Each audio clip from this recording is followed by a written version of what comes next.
പഞ്ചാബ് കിങ്സിനെതിരായ മത്സരത്തിൽ രാജസ്ഥാൻ റോയൽസിന് പരാജയം. നേരത്തെ പ്ലേ ഓഫ് ഉറപ്പിച്ച രാജസ്ഥാനെ 5 വിക്കറ്റിനാണ് പോയിന്റ് ടേബിളിലെ അവസാനക്കാരായ പഞ്ചാബ് തകർത്തത്. രാജസ്ഥാന്റെ തുടർച്ചയായ 4ാം പരാജയമാണിത്. ആദ്യം ബാറ്റ് ചെയ്ത രാജസ്ഥാൻ ഉയർത്തിയ 145 റൺസ് വിജയലക്ഷ്യം പഞ്ചാബ് 5 വിക്കറ്റ് ശേഷിക്ക് മറികടക്കുകയായിരുന്നു. ആദ്യ സെഞ്ചുറി നേടിയ ക്യാപ്റ്റൻ സാം കറൻ മികച്ച പ്രകടനമാണ് പഞ്ചാബിന് ജയം സമ്മാനിച്ചത്. അതേസമയം ടീം പരാജയപ്പെട്ടെങ്കിലും രാജസ്ഥാൻ റോയൽസ് ക്യാപ്റ്റൻ സഞ്ജു സാംസൺ ഈ IPL ചരിത്രത്തിൽ ആദ്യമായി 500 റൺസ് പിന്നിട്ട സന്തോഷവും കഴിഞ്ഞ കളിയിൽ കാണാനായി. മലയാളി താരത്തിന്റെ 12ാം IPL സീസണായിരുന്നു ഇത്.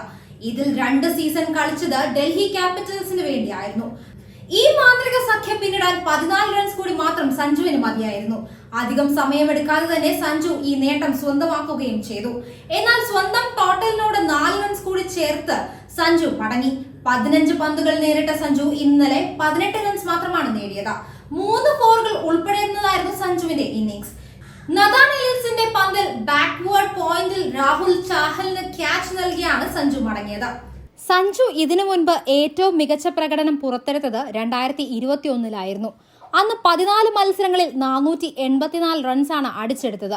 റൺവേട്ടക്കാരിൽ 6ാം സ്ഥാനത്തുണ്ടായിരുന്നു താരം. 2002-ൽ രാജസ്ഥാൻ ഫൈനലിലെത്തിയ സീസണിലും സഞ്ജു ഗംഭീര പ്രകടനം പുറത്തെടുത്തു. അന്ന് 9ാം സ്ഥാനത്തായിരുന്നു സഞ്ജു ഉണ്ടായിരുന്നത്. 17 മത്സരങ്ങളിൽ 457 റൺസാണ് നേടിയെടുത്തിരുന്നത്. അതിനു മുൻപ് 400 കടന്നത് 2018-ൽ മാത്രമാണ്. 15 മത്സരങ്ങളിൽ നിന്ന് നേടിയത് 441 റൺസ്. 2017-ൽ ഡൽഹി ക്യാപിറ്റൽസിനായി കളിക്കുമ്പോൾ 14 മത്സരങ്ങളിൽ 386 റൺസ് നേടിയാണ് മറ്റൊരു മികച്ച പ്രകടനം നേടിയത്. 2016-ലും ഡൽഹിക്ക് വേണ്ടിയാണ് സഞ്ജു കളിച്ചത്. അന്ന് 14 മത്സരങ്ങളിൽ 291 റൺസും സഞ്ജു സ്വന്തമാക്കി. 2013-ലായിരുന്നു സഞ്ജുവിന്റെ IPL അരങ്ങേറ്റം. അന്ന് രാജസ്ഥാനു വേണ്ടി നേടിയത് 11 മത്സരങ്ങളിൽ 206 റൺസ് ആയിരുന്നു. തൊട്ടടുത്ത സീസണിൽ 13 മത്സരങ്ങളിൽ 339 റൺസും 2014-ൽ 204 റൺസും സഞ്ജു നേടി.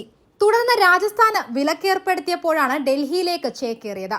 2 സീസണുകൾക്ക് ശേഷം രാജസ്ഥാനിലേക്ക് തിരിച്ചെത്തി. 2018-ലെ മികച്ച പ്രകടനത്തിന് ശേഷം 2019-ൽ 342 റൺസും 2020-ൽ 375 റൺസും സഞ്ജു സ്വന്തമാക്കി. ഇന്നലെ നടന്ന കളിയിൽ റീലി റോസോ, ജിതേഷ് ശർമ്മ എന്നിവരും ക്യാപ്റ്റന് പിന്തുണ നൽകി. രാജസ്ഥാനായി ചാഹലും ആവേശ് ഖാനും 2 വിക്കറ്റ് വീതം വീഴ്ത്തി. ദുർബലമായ ലക്ഷ്യം പിന്തുടരാനിറങ്ങിയ പഞ്ചാബിന് തുടക്കത്തിലെ തിരിച്ചടിയേറ്റു. പ്രഭ്സിമ്രാൻ സിംഗും ജോണി ബെയർസ്റ്റോയും ശശാങ്ക് സിംഗും റോസോയും വേഗം മടങ്ങി. പിന്നീട് ക്രീസിൽ ഒത്തുചേർന്ന കരനും ജിതേഷ് ശർമ്മയും സ്കോർ ബോർഡ് ചലിപ്പിച്ചു. ഇരുവരും 5ാം വിക്കറ്റിൽ 63 റൺസ് കൂട്ടിച്ചേർത്തു. എന്നാൽ വിജയത്തോടടുക്കവേ ജിതേഷിനെ ചാഹൽ പുറത്താക്കിയത് പഞ്ചാബിന് തിരിച്ചടിയായി. പിന്നീട് സാം കറൻ വാലറ്റത്തെ കൂട്ടുപിടിച്ചാണ് ജയം പൂർത്തിയാക്കിയത്.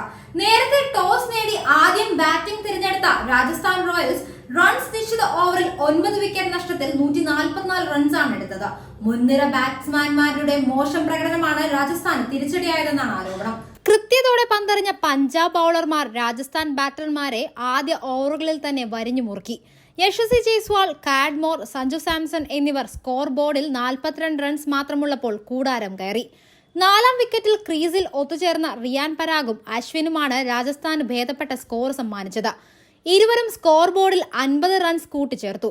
19 പന്തിൽ 3 ഫോറും 1 സിക്സും അടക്കം 28 റൺസ് എടുത്ത അശ്വിനെ 19 പന്തിൽ 3 ഫോറും 1 സിക്സും അടക്കം 28 റൺസ് എടുത്ത അശ്വിനെ അർഷ്ദീപ് പുറത്താക്കി. ഇതോടെ വീണ്ടും രാജസ്ഥാൻ ബാറ്റിംഗ് തകർന്നു. ധ്രുവ് ജൂറലും റോമൻ പവലും വേഗം മടങ്ങി. ഒരു വശത്ത് റിയാൻ പരാഗ് നടത്തിയ പോരാട്ടമാണ് രാജസ്ഥാൻ സ്കോർ ഇത്രയുമെങ്കിലും എത്തിച്ചത്. റിയാൻ പരാഗ് 34 പന്തിൽ 48 റൺസ് എടുത്ത് പുറത്തായി. രാജസ്ഥാൻ നേരത്തെ തന്നെ പ്ലേ ഓഫിലെത്തിയിരുന്നു. പഞ്ചാബ് ആകട്ടെ പ്ലേ ഓഫ് കാണാതെ പുറത്തായതുമാണ്.